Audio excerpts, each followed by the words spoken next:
Envoie ton Esprit Saint, ton feu d'amour divin, déploie ton cœur et viens nous sauver. Délivre-nous de nous, délivre-nous de tout ce qui refuse en nous de t'aimer.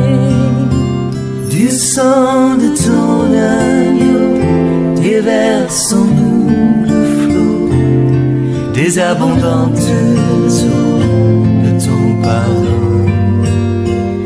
Dans l'église apôtre, ils ne pas autant, ils étaient là, toujours, dans les champs, dans les maisons, c'est la relation, la relation, la relation. Ce n'est pas le truc du fétichisme où, de temps à vendredi, on se réunit pour voir le génie. Non. Et très souvent, c'est comme ça que nous voyons aujourd'hui le culte de Dieu. Alléluia. Parlons également de Branham, qui avait eu cette révélation. Ce que je suis en train de dire. Vous voyez, souvent lorsque nous avons des révélations, nous ne méditons pas sur les révélations. Nous ne réfléchissons pas sur les révélations. On prend les révélations comme ça et on les donne, sans que ça ne passe dans nos cerveaux, et puis on réfléchit à ça, comment on va rendre ça, ou comment on va appliquer ça.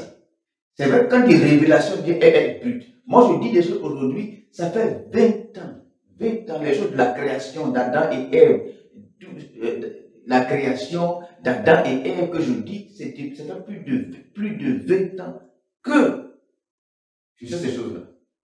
Mais il faut travailler ces choses. Donc, il a compris que l'Église, ce n'était pas les 4 murs, ni une organisation. Il a compris ça. C'est ce que je suis en train de dire. Je dis la même chose. Mais, je dis, allons toujours dans les temples. Jésus, quand il venait, quand il est venu, l'heure était l'heure d'adorer le Père, l'heure d'adorer le Père en esprit et en vérité était arrivée. L'heure d'adorer le Père en esprit là et en vérité là, c'était arrivé. Lorsque Jésus était là, ce n'était plus l'heure d'adorer le Père sur la montagne, ni dans le temple, mais en esprit et en vérité. Jésus lui-même, il allait au temple. L'heure du temple était passée. Jésus lui-même, il allait au temple. Et donc, quand tu as une révélation, fais attention, n'est-ce pas, à non seulement comment tu dis la révélation, et comment est-ce que les gens vont appliquer la révélation. Donc, quand toi tu viens, et que tu dis, les organisations sont passées, on ne donne plus de noms aux communautés. La révélation. C'est pas que techniquement, profondément, c'est faux. Mais dans l'exécution, par rapport à notre réalité sociale, ce n'est pas vrai. Surtout que ce n'est pas un péché. Surtout que ce n'est pas un péché. Dieu est en train de dire, Dieu ne dit pas, n'allez plus dans des maisons pour prier. Dieu ne dit pas ça. Mais lorsque le culte de Dieu, lorsque l'œuvre de Dieu, c'est ça qui devient maintenant tout ce qu'on fait dans le temple. Et le temple, on dit aux gens que l'œuvre de Dieu c'est le temple. Et ils investissent dans le temple. Quand ils dorment, ils voient le temple, le temple. On dit le temple, on dit quand vous mettez le temple, c'est bon. Non. Quand c'est bon de vivre dans le temple. Mais il ne faut pas dire quand tu vis dans le temple, ton Dieu t'écrit au ciel. Mais c'est pas vrai. Depuis quand? Depuis quand? La Bible dit d'être humble, d'aimer son frère. La Bible dit, n'est-ce pas, d'avoir les natures qui sont en Christ. La Bible dit, n'est-ce pas, de marcher dans la fidélité. La Bible dit, ne pas commettre l'impudicité, l'adultère et ces choses-là, ne pas mentir, de ne pas proférer, n'est-ce pas, des mensonges ou accuser les autres à tort ou à raison. Alléluia. Ça, c'est la nature de Christ. Alors, si tu as la nature de Christ, tu vas aller là où il est. Consultant. Bon. Mais tu ne vas pas au ciel parce que tu as construit le temple. Ce n'est pas mauvais. Okay. Donc, faire de ça l'œuvre de Dieu. Ça, c'est pas bon. Ok? Donc, quand toi tu dis que l'organisation, et non seulement ça, tu ne dis pas aux gens de s'aimer plus, car c'est ce que Dieu recherche. C'est pas ce que tu dis. Par rapport au temple, tu dis que les temples là sont diaboliques. C'est ce que Dieu a dit. Mais comment Jésus vient? Jésus dit l'heure vient où ce n'est plus à Jérusalem, c'est-à-dire dans le temple de Jérusalem, mais en esprit et en vérité. Est-ce que ça veut dire que le temple de Jérusalem est diabolique? C'est pas ce que ça veut dire. Jésus dit détruisez-moi ce temple. Est-ce que ça veut dire qu'il est diabolique? C'est pas ce que ça veut dire. Ok? Et donc, dans la rationalité, dans la vie, n'est-ce pas, dans le quotidien, dans notre réalité socio-économique, avant que tu naisses, l'État est organisé. Okay? Et l'État dit que pour amasser des gens dans un lieu, il ne faut pas que ça crée du désordre. Donc, il faut avertir les autorités. On va vous encadrer. On va vous mettre dans un lieu et ça va respecter l'ordre. Tu dis donc, c'est vrai de Dieu. Tu as eu la révélation de Dieu et que c'est Dieu qui dit. Mais eux sont l'autorité. Jésus dit d'obéir aux autorités. Comme si on obéissait à Dieu. Alors maintenant, tu diras maintenant à la mairie pour les éléments d'usage afin d'avoir l'autorisation de tenir, n'est-ce pas, ta rencontre. On dit, bon, monsieur, venez, votre organisation, c'est quel nom? Tu dis non, on n'a pas de nom. Parce que la Bible dit que l'Église n'a pas de nom. Tu veux que tu fasses quoi? Là, tu veux que les gens fassent quoi? Et non, une Église n'a pas de nom. Nous, on est sans nom. Donc, ta rencontre ne va pas être réalisée. Parce que donner un nom à un groupe d'individus, ce n'est pas un péché. Dis non, quand je lis la parole de Dieu, la révélation que j'ai, il y avait l'église d'Antioche, l'église de Philadelphie, l'église d'Éphèse, l'église de ceci, de ceci, de cela, Antioche, etc. Pas de souci.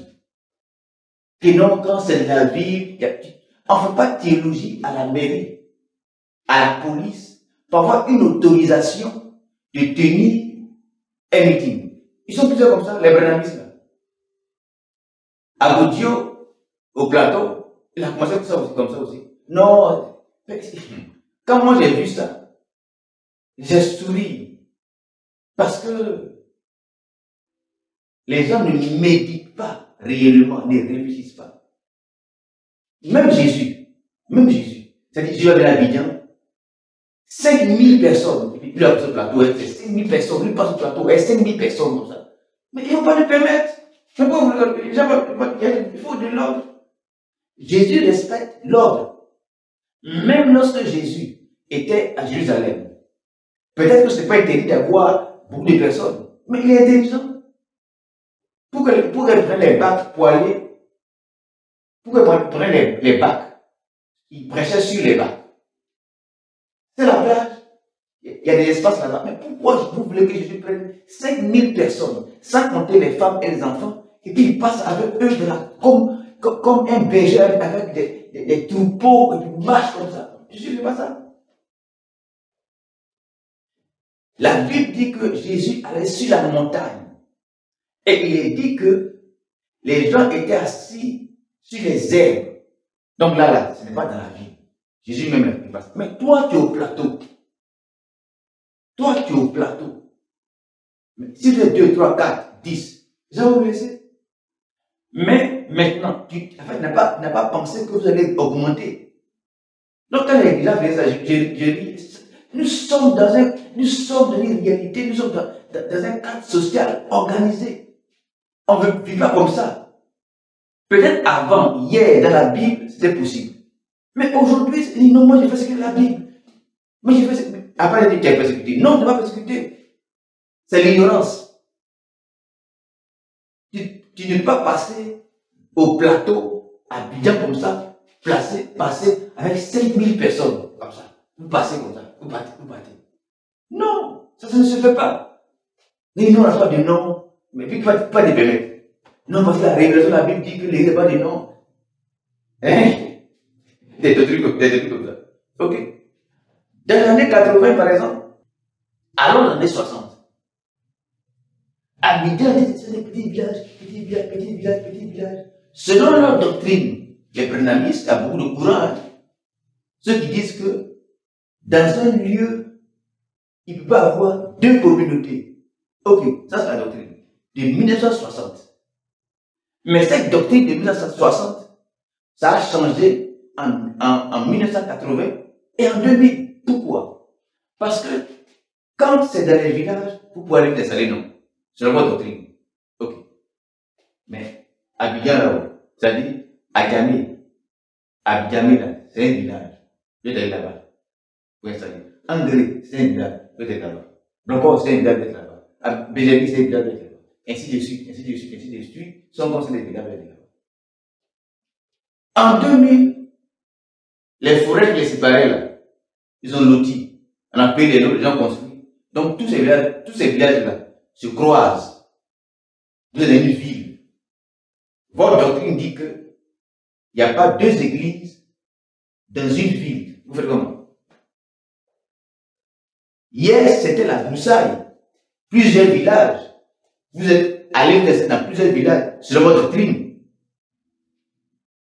Dans les années 60. En 2000, ils ont coupé toutes les forêts. Ils ont détruit toutes les forêts. La population a grandi, n'est-ce pas? Les gens sont venus s'installer de partout à Abidjan. Et donc, les forêts qui séparaient ces différents villages-là ont disparu. C'est devenu une commune. Voici, vous avez 10 églises. Vous avez démissionné. Si vous avez construit des églises, mais vous avez détruit. C'est la doctrine. Mais vous allez voir que votre vie va changer. Il y a beaucoup dont les doctrines vont changer. Eux, ils ne priaient pas, n'est-ce pas, dans les temples, dans ceci, il n'y a pas d'église, il n'y avait pas de nom, ils ne priaient pas dans les temples, ils ne faisaient pas ceci, ils ne faisaient pas cela, mais avec le temps, ils ont revu les doctrines. Prenons avec sa doctrine. Quand ça a chauffé sur lui, et on dit non, mais vous ne pouvez pas faire. Vous ne pouvez pas faire. Vous ne pouvez pas faire. Or, sur cette base-là, il a insulté les autres. Il les a traités de diaboliques, parce qu'ils ont fait des organisations et ils sont permis de donner des noms aux communautés. Ok. Mais la réalité l'a atteint. Il était obligé de faire comme les autres.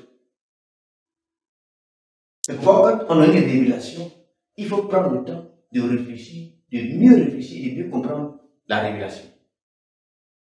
Je ne dis pas d'aller détruire les temples. Comme hier, je ne disais pas de ne plus payer la dîme. Car la dîme est une réalité, mais la dîme s'exerce selon la réalité économique. Maintenant, nous les chrétiens, nous n'avons pas la même réalité économique de ce monde. Tant que nous aurons la mentalité de ce monde, la philosophie de ce monde, les savoir-faire de ce monde, on va faire comme le monde. Voici simplement ce que je suis en train de dire. Alléluia.